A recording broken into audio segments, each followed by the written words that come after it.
मैंने कुछ ऐसा लिखा था कि मुझे रहने को एक घर चाहिए, मुझे रहने को एक घर चाहिए, तुम जैसा जो दिखाई दे वो शहर चाहिए।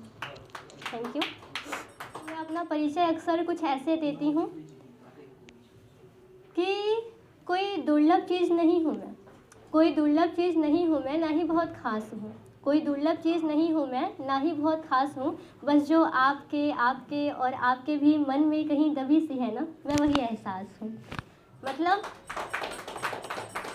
हाँ, मेरा नाम दिव्या वर्मा है, लेकिन वो लड़की जो मेरे भीतर रहती है और मेरे भीतर की हर बात की चुगली मेरे डायरी के पन्नों के साथ किया करती है, मैंने उसे एहसास नाम दिया है। शुक्रिया। पर ऐसा है कि ऐसा एहसास कह कह के मैं बहुत कुछ सुना चुकी हूँ, ठीक है।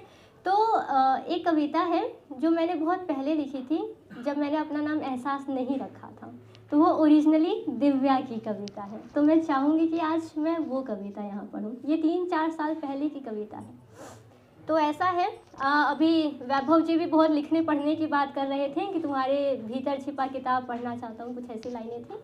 तो ऐसा मैंने लिखा था कि पढ़ना चाहो तो खुली किताब हूँ मैं, पढ़ना चाहो तो खुली किताब हूँ मैं, समझ ना सकोगे ऐसी पहेली भी।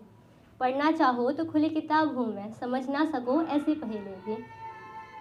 न मानो तो कुछ नहीं मैं, मगर साथ चलो तो सहेली भी। मैं एक रहस्यमयी और भावुक सी गुड़िया हूँ, मैं दिव्या हूँ।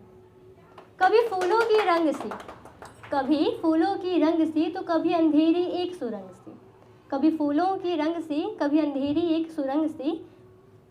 मैं कवियों की कविता और लेखकों की कहानियाँ हूँ, मैं दिव्या हूँ।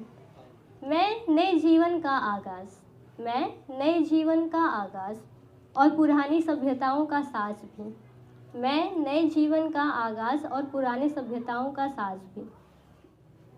किसी पक्षी की उड़ान में, किसी पक्षी की उड़ान में अपने पिता का अभिमान में, किसी पक्षी की उड़ान में अपने पिता का अभिमान में।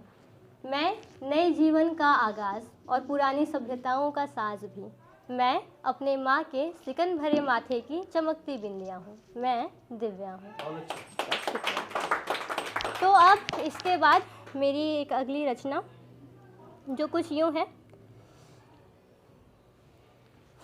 ये अलग अलग मैटर्स पे है, तो आप लोग को हर एक लाइन को अलग से पकड़ना होगा, ठीक है। तो पहले जो शुरुआत है वो कुछ ऐसे है, जो लोग अपना घर छोड़कर बाहर आते हैं घर तलाशने के लिए, ठीक। तो ऐसा कुछ लिखा था, लौट जाना चाहते हैं वो थके हुए लोग, लौट जाना चाहते हैं वे थके हुए लोग, घर की तलाश में राह भटके हुए लोग। ढूंढते हैं सहारा दूसरों के झूठ में, ढूंढते हैं सहारा दूसरों के झूठ में, अपने ही सच से डरे हुए लोग। हमें बताते हैं बहाने खुश रहने के, हमें बताते हैं बहाने खुश रहने के, अंदर से बिखरे पड़े हुए लोग। और इस लाइन पे ज़रा ध्यान दीजिएगा, आँखों में रखते हैं ख्वाब आसमान के, आँखों में रखते हैं ख्वाब आसमान के, कमर तक ज़मीं में धंसे हुए लोग। तकते हैं क्यों अब भी अंबर को, तकते हैं क्यों अब भी अंबर को, प्यास से तड़प कर मरे हुए लोग। मरने वाला गुहार लगाता मर गया कब का, मरने वाला गुहार लगाता मर गया कब का, मोमबत्ती लेकर फिर खड़े हुए लोग। बहुत अच्छा। तो अब कुछ मैं एक ऐसा पढ़ना चाहूँगी, लोग इश्क पे पढ़ते रहते हैं, तो मैं भी सोचती हूँ कि किसी महफिल में जाऊँ तो एक न एक इश्क पर पढ़ कर आऊँ। तो मेरा ऐसा मानना है कि जो हम मिडिल क्लास फैमिली के लोग होते हैं, चाहे वो लड़की हो चाहे लड़का, तो अपनी लाइफ में हम लोग इस एज तक आते आते बहुत कुछ देख चुके होते हैं। तो अब ऐसा लगता है कि एक सहारा हो, मतलब जो हमारा प्रेमी हो या जो हमारी प्रेमिका हो, वो केवल प्रेम के लिए ना हो, वो हमारे घर जैसा हो, वो हमें एक सहारा दे। तो मैं अपने लिए ऐसा बताती हूँ कि पता है, जब कोई लड़की किसी लड़के को पसंद करती है ना, तो उसके वो अलग ही रंग के ख्वाब सजाती है, उसके अरमानों को जैसे पंख लग जाते हैं। उसे लगता है कि उसके ज़िंदगी में ये जो जिन्न की तरह उत्पन्न हुआ है ना, वो उसकी सारी समस्याओं का हल दे गया। तो ऐसे ही कुछ लिखा था कि मैं अलहड़ आवारी बेबाक पतंग, कि मैं अलहड़ आवारी बेबाक पतंग, तुम डोर नहीं हवा बन कर आना। मैं अलहड़ आवारी बेबाक पतंग, तुम डोर नहीं हवा बन कर आना। ख्वाहिशें बीमार पड़ी हैं एक अरसे से, कि ख्वाहिशें बीमार पड़ी हैं एक अरसे से, तुम दवा नहीं दुआ बन कर आना। रंग फीके पड़े हैं मेरे ख्वाबों के जंगल के, रंग फीके पड़े हैं मेरे ख्वाबों के जंगल के, तुम इंद्रधनुष नहीं बस हरा बन कर आना।